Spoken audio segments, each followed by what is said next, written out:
नमस्कार किसान मित्रों, मैं आप सभी का हमारे YouTube चैनल एग्री मास्टरी में स्वागत करता हूं। आज हमारे साथ एक वैज्ञानिक जयमीन भट्ट साहब हैं। तो जयमीन भट्ट साहब, मैं आपसे पहले अपने किसानों को आपका परिचय देने के लिए बोलूंगा। नमस्कार सबको। मेरा नाम जयमीन भट्ट है। मैं वैज्ञानिक फिशरीज के तौर पर काम कर रहा हूँ। मैं लगभग 12 साल से यहाँ पे काम कर रहा हूँ। जितने भी फार्मर से जुड़े हुए हैं उन सबको हम मार्गदर्शन देते हैं और गाइडेंस देते हैं और मछली पालन कैसे करना है उसकी हम तालीम देते हैं। बहुत अच्छा सर। तो किसान भाइयों, जैसा आपने साहब से सुना कि यह मत्स्य पालन के वैज्ञानिक हैं, तो साहब मेरा आपसे बात की शुरुआत करने में पहला प्रश्न ये है कि जो हम लोग मत्स्य पालन की जो खेती होती है, तो क्या यह किसी नदी के किनारे रहने वाले या जो समुद्र के किनारे रहने वाले लोगों को, किसानों को ही इसकी खेती करनी चाहिए या अन्य लोग भी इसकी खेती कर सकते हैं?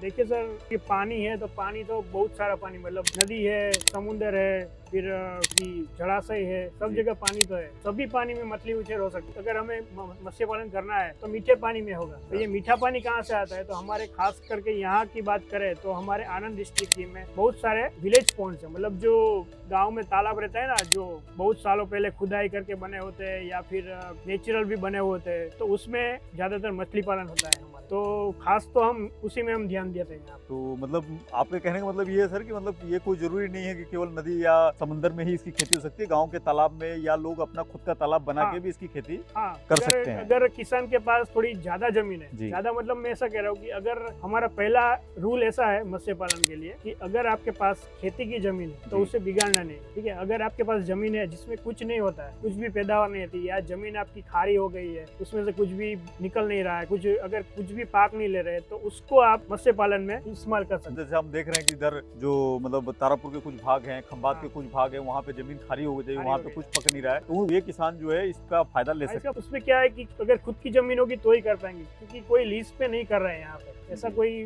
फार्मर में देखा नहीं है कि कोई लीज पे लेके कर रहा है। पर ये विलेज फंड है। विलेज फंड में क्या है कि जो यहाँ गुजरात की जो मत्स्य उद्योग की जो सरकार है, मतलब डिपार्टमेंट ऑफ फिशरीज है, तो वो लोग ये टेंडर्स करके ये किसानों को मत्स्य तालाब करने के लिए विलेज फंड दे रहे हैं। तो आनंद डिस्ट्रिक्ट में मतलब ये विलेज, जितने भी हमारे मिडिल गुजरात के जितने भी जिले हैं, उसमें जितने भी गांव तालाब है, उसमें ज्यादातर ये टेंडर से मत्स्य पालन लोग करते हैं। तो सर क्या मतलब कुछ किसान ऐसे भी हैं मतलब जिन्होंने अपने खेत में मतलब पॉन्ड बनाए हैं? बहुत ही कम है। मतलब आप देख लो ना कि 99.99% विलेज फंड वाले हैं, 0.1% वाले ही अपने खुद के तालाब में कर रहे हैं। तो अब मेरा नेक्स्ट प्रश्न ये है सर कि आनंद जिला में हम लोग कौन कौन सी मछली की प्रजातियों का जो पालन करते हैं, ये पैदावार करते हैं? आनंद जिले में बात करें तो खास करके मीठा पानी, इंग्लिश में फ्रेश वाटर बोलते हैं। तो फ्रेश वाटर में जो हमारी इंडिया की जो 3 वेरायटी है, कटला, रोहू और मृगल, तो वो 3 वेरायटी यहाँ चलती है। तीनों को एक साथ पालते हैं और तीनों का एक साथ कल्चर होता है। ज्यादातर फार्मर्स वही करते हैं क्योंकि उसकी डिमांड ज्यादा है। और मीठे पानी में क्या कि उसकी पैदावार ज्यादा होती है, उत्पादन ज्यादा मिलता है, इसीलिए ये 3 मछली ज्यादा करते हैं। और दूसरे कुछ फार्मर्स है जो पंगेसियस करते हैं या फिर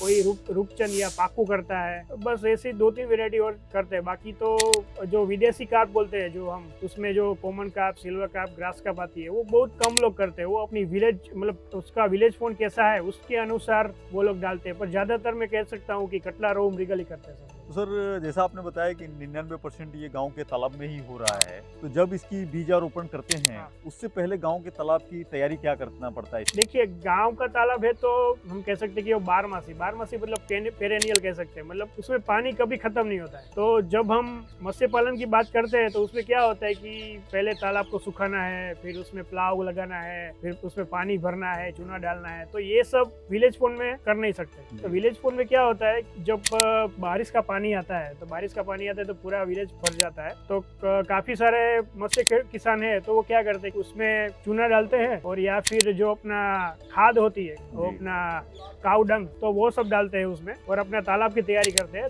उसमें उससे क्या होता है कि जो प्लैंकटन है, जो कह सकते हैं कि मछली का जो पहला खुराक रहता है, जो लाइव फूड रहता है, या फिर उसको बोलते हैं कि उसका जो फर्स्ट फूड रहता है, तो वो खाना बनता है उस खाद डालने के बाद। और बाद में हमारे जो किसान भाई है वो बीज डालते हैं मछली का। तो सर ये जो बीज है, यह किसानों को बीज मिलता कैसे है या कहाँ से मिल रहे हैं? उनको अच्छा बीज कहाँ से मिले?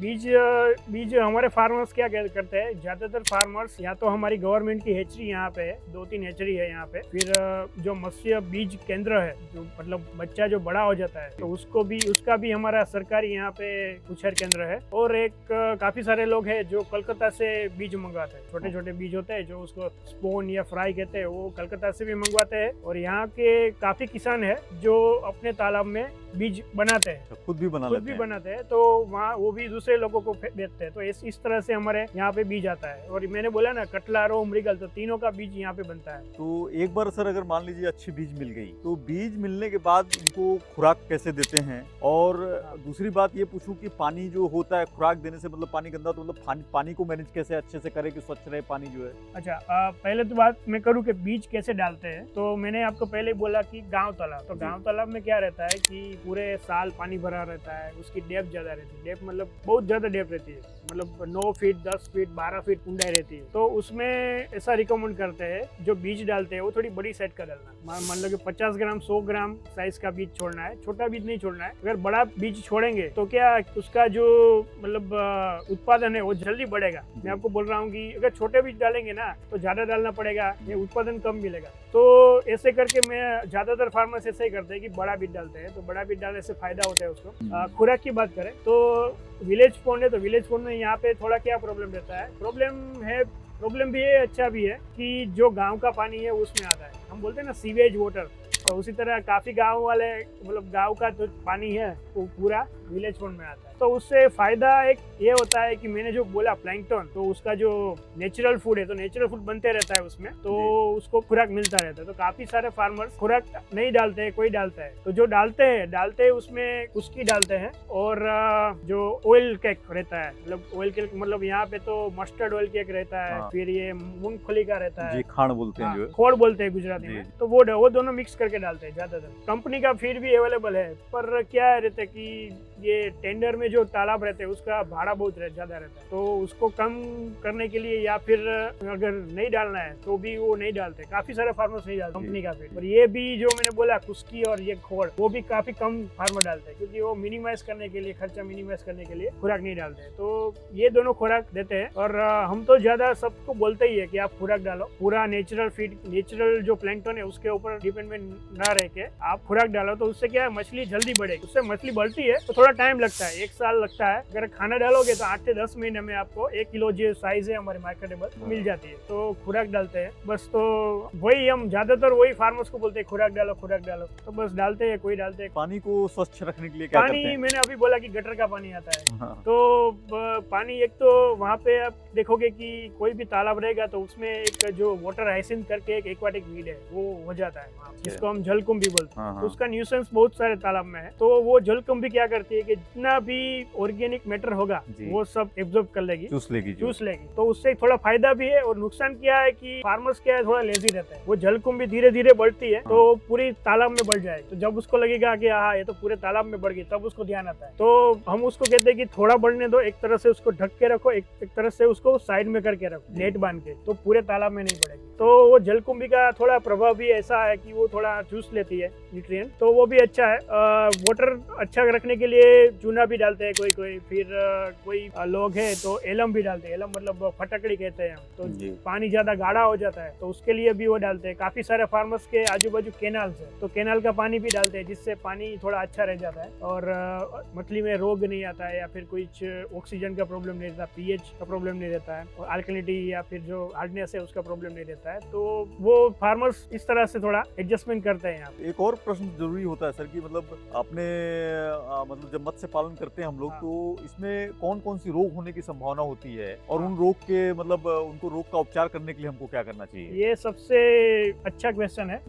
मैं कहूँगा पहले तो बात करें रोग की, तो रोग में यहाँ पे विलेज पॉन्ड में देखा जाए तो 2 रोग सबसे मेन आते हैं। पहला तो है PUS करके है, एपिजोटिक अल्सरेटिव सिंड्रोम। उसमें क्या रहता है कि मछली के ऊपर लाल रेड कलर का धब्बा आ जाता है, मतलब वो जो कहते हैं ना हम चिर जाता है पूरा शरीर। उसमें क्या आता है, वो मेनली अपने विंटर में आता है। ये अभी विंटर चल रही है तो विंटर में ज्यादा वो रोग आता है। तो उसके कंट्रोल के लिए एक सिफेक्स करके दवा आती है, जो हमारी ICR की संस्था है, central institute of fresh water aquaculture Bhubaneswar, उन लोगों ने बनाई। तो वो दवा 1 लीटर प्रति 1 हेक्टेयर सेक्टर में डालने से उसका कंट्रोल हो सकता है। और दूसरा एक रोग है, हम कह सकते हैं आर्गुलेस। आर्गुलेस मतलब हमारे बालों में वो जू रहती है ना, उस तरह की ये जू आती है, तो उसके शरीर के ऊपर चिपक जाती है मछली के ऊपर और उसमें से पूरा खून चूस लेती है। तो उससे क्या होता है कि मछली खाना नहीं खाती है, फिर सुस्त हो जाती है, काफी सारी मर भी जाती है। तो उसके कंट्रोल के लिए एक इंसेक्टिसाइड आता है, वो फार्मर्स डालते हैं। चूने का भी प्रयोग कर सकते हैं, पोटेशियम परमैंगनेट का भी प्रयोग कर सकते हैं। तो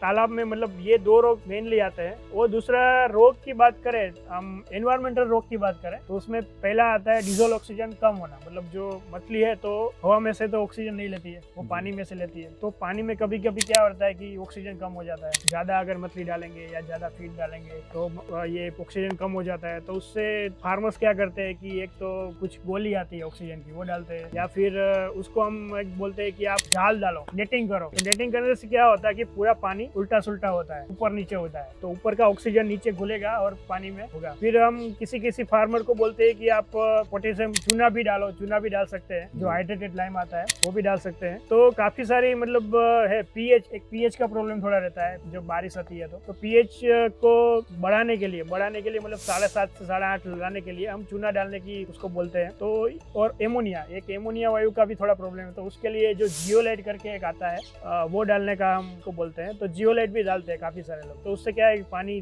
खराब नहीं होता है, एमोनिया का प्रॉब्लम नहीं रहता है और मछली मरने का चांस बहुत कम हो जाता है। तो अब अंत में सर मैं आपसे ये पूछना चाहूंगा कि इसके इकोनॉमिक्स के विषय में समझाएं। मतलब एक किसान या एक गांव के लोग यदि इसके मतलब तो गांव के तालाब में अगर इसकी खेती करते हैं तो उनको कितना मुनाफा होता है, कितना खर्चा होता है, तो ये सब विषयों को मतलब विगतवार बताइए जो है। ये सबसे क्या कहते हैं, सबसे अच्छा क्वेश्चन है, क्योंकि ये सबसे मेन तो वही है। हाँ। क्योंकि हम बोलते हैं कि मछली पालन खेती नहीं है अभी, वो एक बिजनेस हो गया। क्योंकि आप अगर आप खेती की तरह से देखोगे ना तो उसमें लॉस होगा, अगर आप बिजनेस की तरफ से देखोगे ना तो आपको फायदा ही फायदा होगा। ज्यादातर फार्मर्स नहीं मानते कि भाई बिजनेस की तरह लेना चाहिए, नहीं बिजनेस की तरह लेना चाहिए। तो मैं आपको बताता हूँ, तो हम देखते हैं, ये आप स्क्रीन के ऊपर भी आएगा, आप थोड़ा पढ़ेंगे तो अच्छा रहेगा। तो अभी देखते हैं कि इसमें दो तरह, एक तो मेन खर्च क्या रहता है कि जो तालाब का लीज वैल्यू, तो लीज वैल्यू हम मान लो कि 1 हेक्टर का एक पॉन्ड लेते हैं, तो लीज वैल्यू हम लेंगे एवरेज।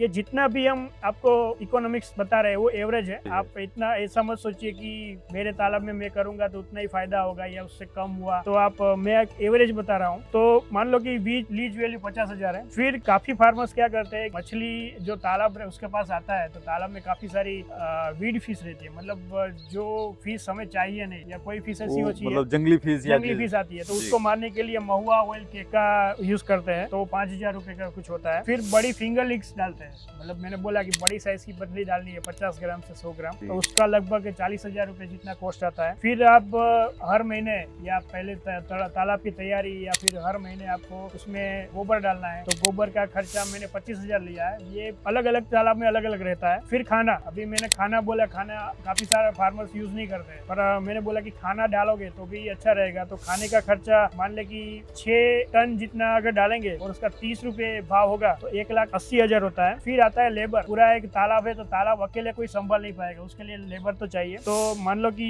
एक लेबर है तो लगभग 150 दिन काम करता है और उसको 120 रुपए मिलता है। अभी तो ज्यादा है, रेट 200 रुपए भी होंगे, तो मैंने 120 रुपए पकड़ा है, तो लगभग 18,000 रुपए 20,000 रुपए उतना उसका होता है। फिर मटेरियल्स मतलब जो नेट है, बास्केट है, फिर फीड के लिए कुछ भी आप लेके आए हैं, फिर मछली जो आप निकाल रहे हैं बाहर, तो उसमें ट्रीटमेंट करने के लिए कुछ भी आपको चाहिए, तो उसके लिए लगभग मैंने 25,000 रुपए लिखा है। और मिसेलिनियस मतलब कुछ भी, मतलब छुटक पुटक जो आप 5 रुपए 20 रुपए कुछ भी खर्चा होता है, खर्चा गिने तो पूरे साल में लगभग 10,000 रुपए। तो इस तरह से जो खर्चा है तो 3,53,000 हमने लिया है। मतलब सर 3,50,000 के आसपास जो है हो सकता है। 1 हेक्टेयर के तालाब के लिए खर्चा है। अब इसकी कमाई के बारे में बताइए। कमाई के बारे में पहले तो आता है उसमें एक, देखो हमें थोड़ा इंटरेस्ट भी उसमें ऐड करना चाहिए 12% पर ईयरली। तो इंटरेस्ट लगभग 42,000 होगा। तो टोटल खर्चा हम गिने तो 3,90,000 के करीब होता है। अभी इनकम की बात करें तो इनकम में क्या होता है कि जितना मछली निकालेंगे तो मतलब